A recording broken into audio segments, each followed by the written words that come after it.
Hello and welcome to this live stream. This is take 2. I did just try this a few minutes ago and completely fluffed my words. But basically, I'm at the moment making another course for Skillshare. And I thought that this was something, a handy little tip that I could share with you whilst I was doing this. So I'm just waiting at the moment for this to dry. And I thought it'd be a good opportunity to talk to you.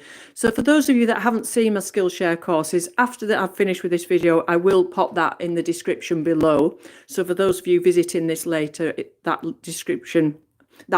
link will be in the description. I'm fluffing my words again. So this part of the course, I was just doing the sky, and I'm using cobalt blue with a little bit of cerulean added, and I was adding that onto wet paper.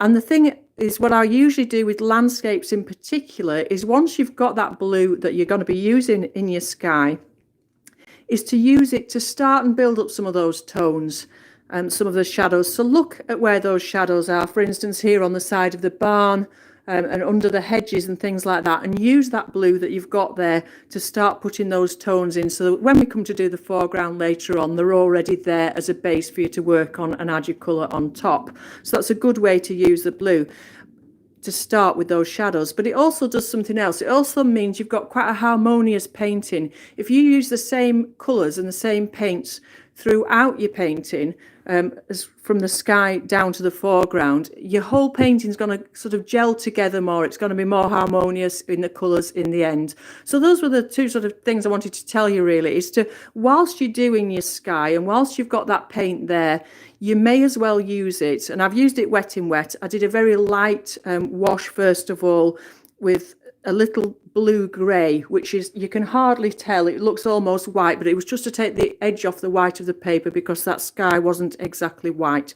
So I did a wash of that, a very loose watery wash, and then just drop these blue colours into it so it's nice and soft. And it'll look completely different once the other colours are on over the top of it, but it's just a good hint to get that harmony in your painting throughout the painting and to start building up those tones. A good tip. So I will link down below in the description to my Skillshare courses, and this course will hopefully be up and running by next week. It's very different to filming a class for YouTube, because with YouTube you're just doing the one video and it's all done in one take and it's quite quick. With Skillshare, because it's over an hour or so and it's broken down into step-by-step classes, it's much more lengthy process uploading all the separate videos, but hopefully I will have that up for you after the weekend. Okay, so thank you very much for joining this live stream, and I'll be back again with you actually later on this afternoon. The way things are at the moment, I'm forgetting what day it is, but I do believe it's Thursday today, so I'll be back this afternoon where I'm going to be painting a magnolia.